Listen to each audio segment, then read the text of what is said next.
Coming up on UT 10 News, more money will be going into a newly renovated building. And some cleanup issues are being taken care of before 2 buildings could be knocked down. Plus, Danielle Beaucheane has baseball highlights and more in sports. Your news in 10 minutes starts now. Thanks for joining us on this Good Friday. I'm Amanda Patton. And I'm Derrick Lawson. Want to know why the student annex is still standing? UT 10 reporter Jamie Genter has the answers. The student annex was scheduled to come down in March, but as you can see, it's still standing, with some added graffiti. Since its demolition ceremony on March 4th, the student annex is looking worse than ever. Vice President for Facilities and Construction, Chuck Leonard, explained the contractor had some housekeeping to do first. They'll be taking select pieces off the building that have value, aluminum, metal, copper, and things like that. So that's what they're doing. They're selectively taking things of value out of the buildings and then they'll demolish them. Once the asbestos was removed, the contractors were able to palletize and recycle the old materials. The old bricks off of the ROTC building will be used to replace the outside of Snyder Memorial. The student annex is now scheduled to be knocked down by April 17th, and UT plans to begin construction on the $25 million U.S. Agricultural Research Services building when all funds are in place. For UT 10 News, I'm Jamie Genter. Thanks, Jamie. The cost of newly renovated Memorial Fieldhouse is increasing. Recently, a cleaning crew noticed cracks in a pipe linked to flooding. The pipe had to be replaced and the front concrete corrected since it was not properly constructed. Mechanical Systems Manager Alan Vaughn says these repairs cost $40,000. Construction began last Thursday and students will be able to enter the front of the Memorial Fieldhouse by Monday, April 13th. The Princeton Review reports that 50% of students are changing their major because of the economy. Reporter Rachel Craddofield tells us why students are switching majors. With the unemployment rate up more than 5% since last year, choosing the right college major will be important for students. CNN.com says 1/3 of students are likely to change to a health or science major because it has a higher income. Biological sciences is one of the top choices for college students, both nationally and at UT. Dr. John Plenefisch, Associate Professor of Biological Sciences, says many students are interested in cells and forensic science. In the news, you hear about genetic engineering, you hear about cloning, you hear about stem cells, all that's biology, and so there's students get interested in that kind of thing. Plenefisch also says that students majoring in a science field will guarantee them a job in the future. For UT 10 News, I'm Rachel Craddofield. Thanks, Rachel. Students working on campus may not be affected by job cuts. The U.S. Department of Labor says the jobless rate is the highest it's been in 25 years. But UT Career Services found jobs last school year for nearly 2,500 students. Director Beth Nicholson says although it is up to each department, that number is not expected to change. If a department's budget would be drastically cut, that might have an effect. But no, we're not planning on it. We're planning on the same amount of jobs because the university does value its student employees. The university is expected to announce budget cuts by the end of this semester. Students can check the status of potential on-campus jobs by going to the Career Services website. Songfest continues to be plagued with controversy after the wrong winner was announced. The Pike Fraternity was named the winner, but 2 days later, a recounted score showed the third-place Pi Kappa Phi actually won. Pike was then told by the student affairs that the announcement was made in the wrong order, and they placed third.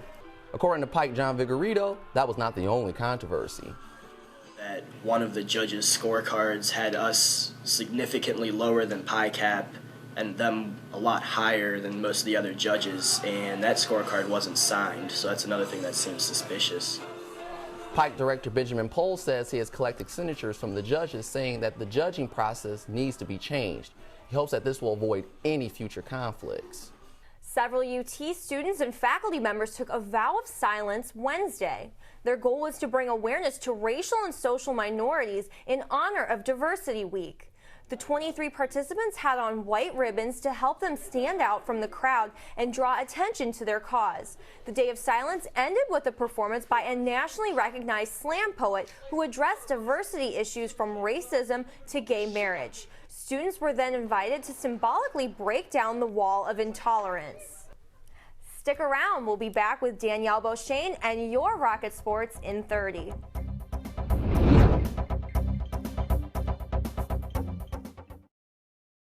Your UT bookstore wants to provide you with a wide selection of used textbooks for next semester. To do this, we need our campus community's cooperation. Faculty must commit to reusing a textbook as soon as possible. We encourage students to sell their used books back. Students will receive 50% of the original sale price for books being reused next semester. The more used books, the more money you'll save next semester. Together, we can make lower textbook prices a reality.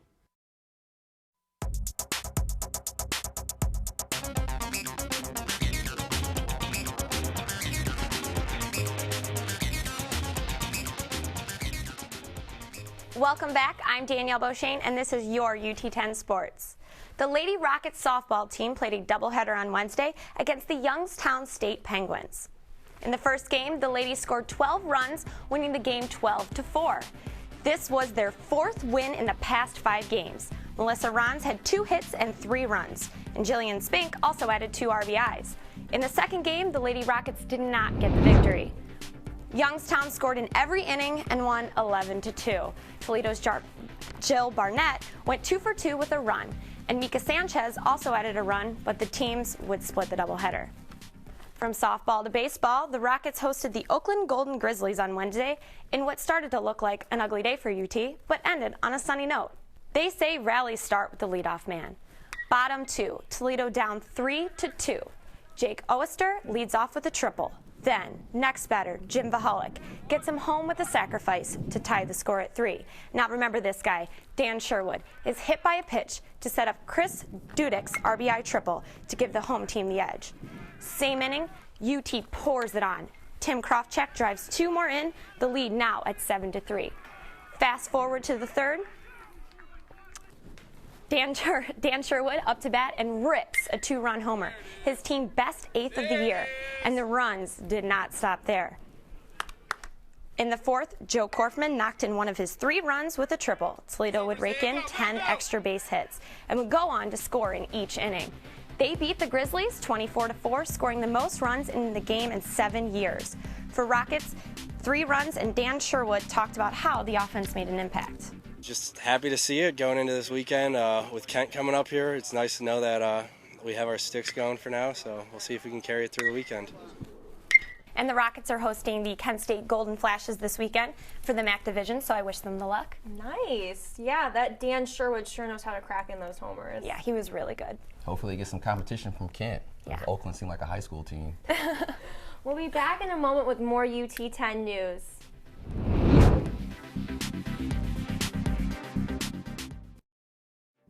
As a university, we offer students a broad education that helps them become contributing members of society. From inside the classroom to outside in the community, we teach students real-life skills such as teamwork, critical thinking, and effective communication.